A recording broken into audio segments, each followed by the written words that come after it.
Emagumbini amanomhlaba siyabingelela sithi abantu mabaphile. Ngingonithandayo nonke ngaso sonke isikhathi abantu bakithi. Ngizobeka udaba olulodwa ngemva kokubana ngiqhubeka. Lapha okunobuhle khona, uSathane uyangenelela azofuna ukuphazamisa okuhle okwenziwa ngumuntu phezu kwabantu abaningi.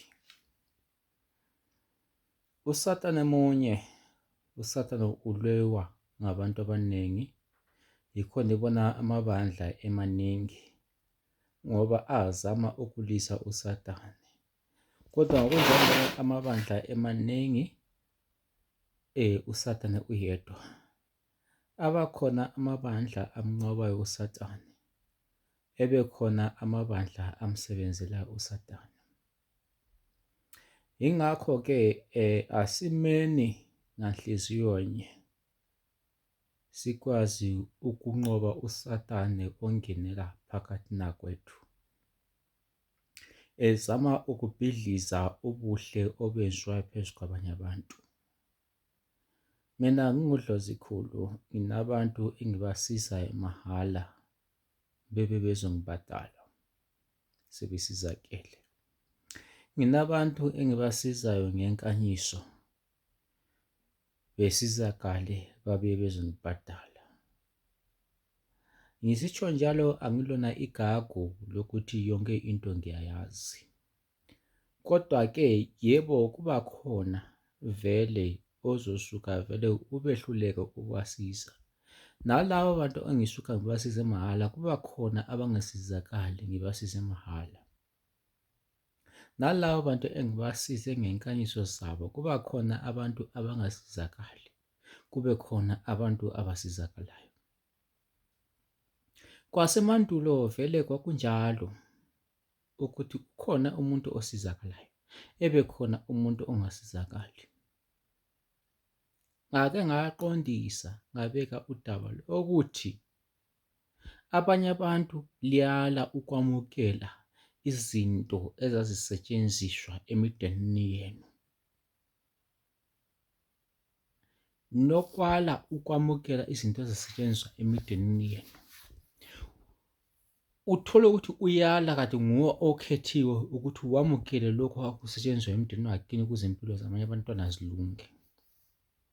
Uzojika uzogxeka izinyanga. Angikhulumi ngezinyanga ezinamaqola, zikhona inyanga ezimaqola ezihlezi ziko-YouTube. Lokho angeke ngofihle. Zikhona inyanga ezihlezi ziko-YouTube. And niyazithanda-ke inyanga ezihlezi ziko-YouTube ngaso sonke isikhathi. Niyazithanda inyanga ezihlezi ziko-live ngaso sonke isikhathi.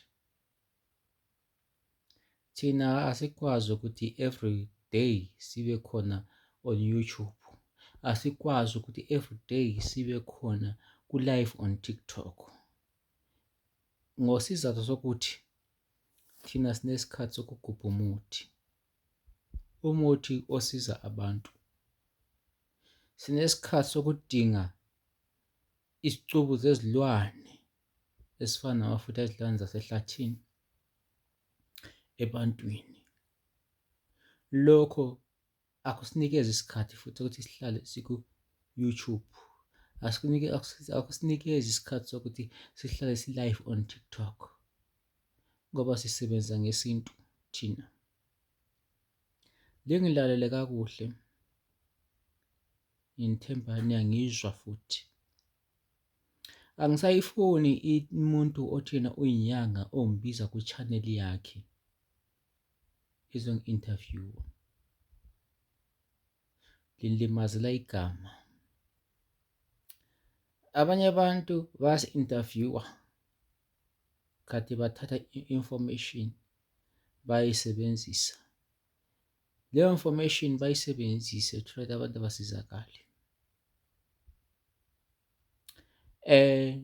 Sibanikeze imithi yethu esikwazi ukuthi iyasiza abantu, basizakale abantu bathatha amagama ethu bayafuna ukuwadicilela phansi, ngoba bona bezithatha ukuthi bazi kakhulu.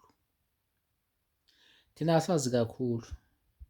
Edlozini siphiwe, edlozini siqeqeshiwe, edlozini sifundisiwe umthetho, sisebenza kumthetho. Uma sisebenza kumthetho, bantu bakithi, sinalento yokuthi siyahamba siyolidingela izinto zokunisiza ukuze nithole ukuphila. Right now as I'm speaking, ngikhuluma ngiseZimbabwe. Le video manje uyibona ngiseZimbabwe. Hambile ngiyogobha imithi mina yokusiza abantu abafuna usizo, hhayi amaphakaphaka akhohlishwa ngabakhohlisi abazenza ukuthi bona bangabelaphi bendabuko, bengibona belaphi bendabuko. Into esingayenza engingayisho ngobufishane nje, masinikezaneni ukuhloniphana endimeni yethu yokwelapha. Siyalihlonipha izigulane, nani izigulane lisihloniphe, likwazi indima yethu ngoba nathi siyazi indima yenu.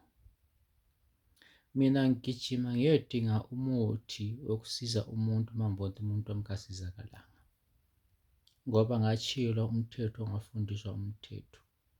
Leyo mthetho angeke ngiwulahle futhi nanamhlanje, yiyo lokho angisahlezi ngawo. Mina umuthi ngiyawugubha ehlathini.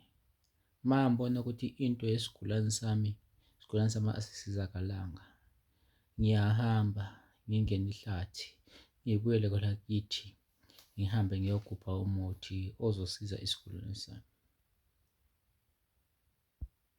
Hhayi iphakaphaka, hhayi umuntu ongazazi ukubana ufunani. Ngifuna umuntu ozaziyo ukubana ufunani. Ngiyathatha abantu, njengamanje ngikhuluma, ngizothatha abantu abahlanu, first come first served, engizobasiza mahhala futhi bebe bezobhadala. Abafuna impumelelo, abafuna ukukhandelwa into ephilayo,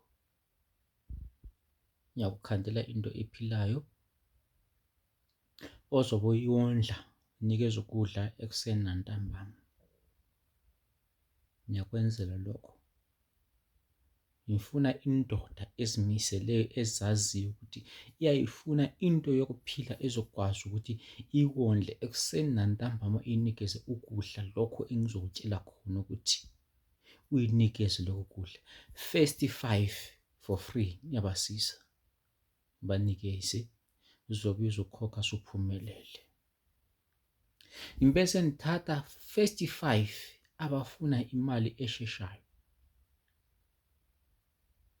bathenge lezi zinto engizobe ngizifuna, bafake imali yalezi zinto engizozifuna. Abantu basekudeni ngibayenzele, ngibathumele izinto zabo. Oseduze nami ngizobuya eGoli, oseduze nami ngiyamfuna asho ukuthi hhayi mkhulu, mina ngilapha eGoli. Inkanyiso yemali esheshayo ingu-2,500. Ungizwe kahle, ngizothatha abayi-5 abafuna ukukhandelwa into abazoyiwondla, abazoyifida ekuseni nantambama, ngibakhandele. First 5 abafuna imali esheshayo, ngibayenzele mahhala.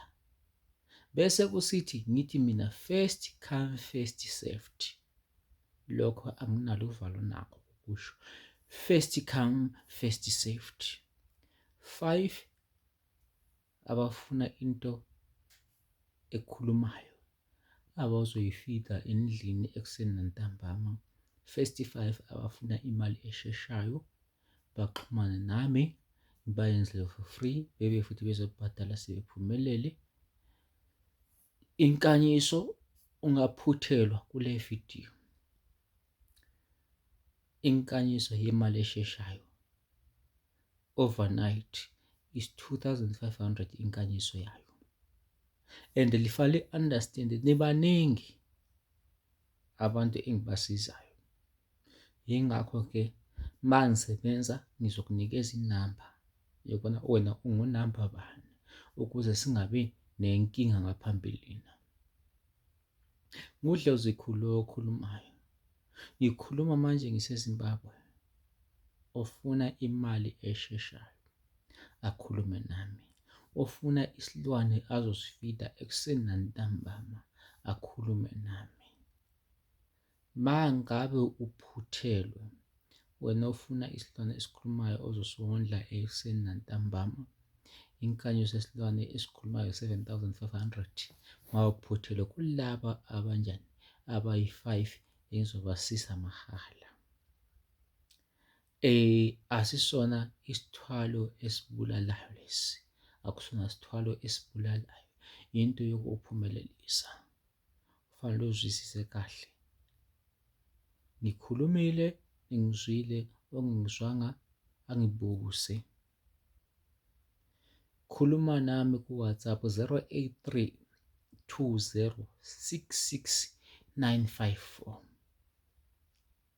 WhatsApp 083 20 66954.